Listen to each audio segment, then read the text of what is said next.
저희가 준비한 3위는 잠시 뒤에 바로 만나보기로 하고요. 시간이 갈수록 수도권의 빗줄기는 약해지고 있습니다만 중남부 지역을 중심으로는 여전히 많은 비가 내리고 있습니다. 그런데 그 전에 여러분들이 먼저 만나볼 영상이 하나 있습니다. 강원도 정선으로 한번 먼저 가보겠습니다.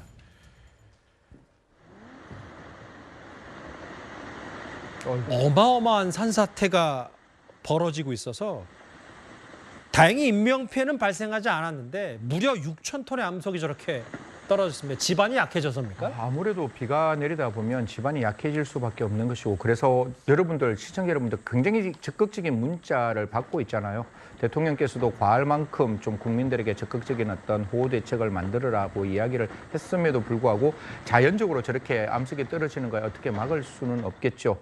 기본적으로 신속한 조치로 여러 가지 사고를 막았는데 저런 부분들 분명히 우리 국토부에서는 알 수 있을 것이고 산림청에서는 알 수 있다라고 생각합니다. 저 지반이 약한데, 지반이 약한 곳은 분명히 지반을 좀 강화해서 내년 장마철에는 저렇게 호우에 저 지반이 내려앉는 일이 없었으면 좋겠다는 말씀 드리겠습니다.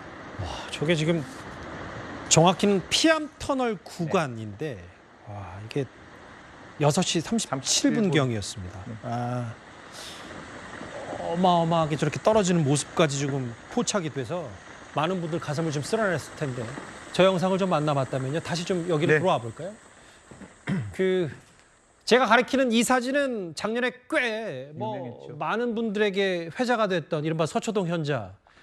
비가 정말 물폭탄이 쏟아졌던 이 가운데서 홀로 차량 위에서 침착하게 앉아있던 이 영상 다 기억하실 텐데 이번에도 좀 비슷한 사진이 하나 포착이 됐어요. 지난 11일 날 지금 나와 있지만 경북에 있는, 경북 경산에 있는 한 지하차도에서 물이 이제 잠기자 저 운전자가 선루프를 바깥에 열고 이제 차 위에 올라와 있는데 저 두 가지만 꼭 말씀드리겠습니다. 비가 정말로 많이 왔을 때 차를 본의 아니게 저렇게 침수 지역으로 들어갔을 때는 차 안에 있는 것보다 차 위에 있는 게 훨씬 더 안전하다. 이거는 100% 전문가들도 동의하는 그 말씀인데요. 제가 또 한 가지 말씀드릴 수 있는 거는 저기서 그 물이 더 올라오거나 물살이 더 빨라지면 자동차 위에 있는 것도 제가 봤을 때는 분명히 안전하지 않다라는 말씀을 드리겠습니다. 그래서 그 물과 그다음 물의 흐름을 보시고 그 물이 더 깊어지고 더 빨라지면 어떤 형태에 있는지 빨리 신고하셔가지고 저 자리를 빠져나오시는 게 좋지. 이만큼 비가 왔고 내가 더 이상 차를 뽑을 수 없으니 그냥 선루프 위에서 편하게 기다리자. 다음 날 아침까지 기다리자. 이거는 아닌 듯하니까요. 저런 현자의 모습을 보고 다들 저렇게 하지 마시고 안에 있는 것보다 위에 있는 게 안전하다. 하지만 위에 있을 때 반드시 구조 요청을 해서 어떻게든지 저 지역을 빠져나올 수 있는 두 번째 대책도 같이 만들어야 한다는 말씀드리겠습니다. 단순히 봤을 땐 저게 맞는데 길게 봤을 때 얼마나 물이 불어날지 모르니까 네네. 차에서 빨리 빠져나오고 이 장마, 그러니까 물살에서 빨리 빠져나오는 게 관건이다 이 네. 말씀하시는 거죠.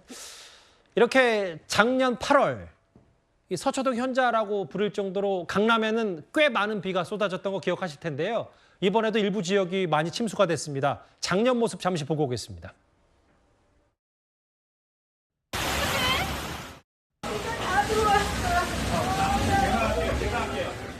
차는 뭐 완전히 지붕까지 다 덮여버리고 간신히 아들하고 둘이 가방만 챙겨가지고 빠져나왔습니다.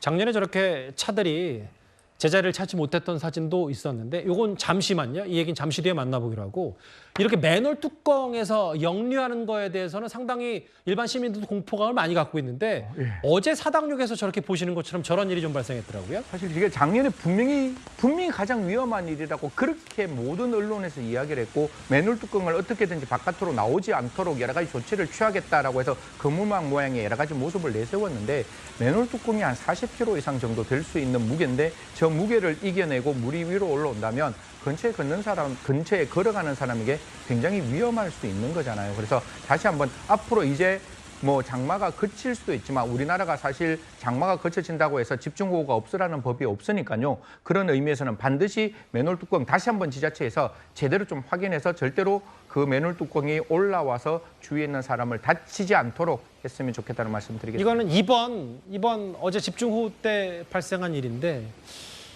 근데 이제 폭우 피해 얘기가 계속 나오니까 이 얘기도 좀 많이 회자가 되고 있는데 안지영 기자님, 안 기자 사시는 데는 어떤지 모르겠어요, 아파트가. 지금 꽤 비싼 아파트들 중심으로 이런 특히 요즘에 말들이 많은 GS건설, 자이 중심으로 해서 물 대비가 안 되는 거에 대해서 꽤 비판 목소리가 좀 많더라고요. 네, 게다가 저 개포동 아파트 경우는 신축이거든요. 입주한 지 몇 달 되지 않았습니다. 그리고 저 흑석 아파트도 같은 브랜드인데 이런 식으로 고가의 아파트에서 왜 이렇게 부실 시공이 이어지고 있는지에 대한 질타가 계속되고 있는 거고요. 아무래도 대중들이 가장 눈길이 가는 거는 고가 아파트일 겁니다. 통상적으로 볼 때 사람들이 고가의 아파트는 살기 더 좋은 곳이라는 생각이 드는데 비가 올 때마다 저런 일이 반복되면은요, 주민들이 굉장히 큰 피해를 입게 되겠죠. 결국은 투자 가치와 사용 가치를 놓고 봤을 때 너무 투자 가치만 놓고 보니까 결과적으로 저렇게 제대로 만들지도 못하면서 이런 피해가 반복되는 게 아니냐는 질타가 나오고 있습니다. 예. 잠시만요. 저 뷔페 관련해서 속보가 하나 들어온 것 같은데 논산 양지추모원 충청남도 논산 양지추모원에서 산사태로 일가족 4명이 매몰이 됐습니다.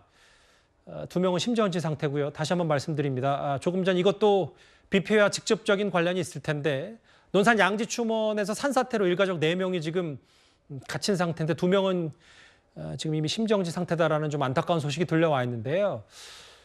알겠습니다. 관련해서 좀 더 속보가 들어오면 만나볼 텐데 아마 이어지는 뉴스에서 이 논산 관련 뷔페 속보는 저희가 확실히 짚어볼 기회가 있을 겁니다.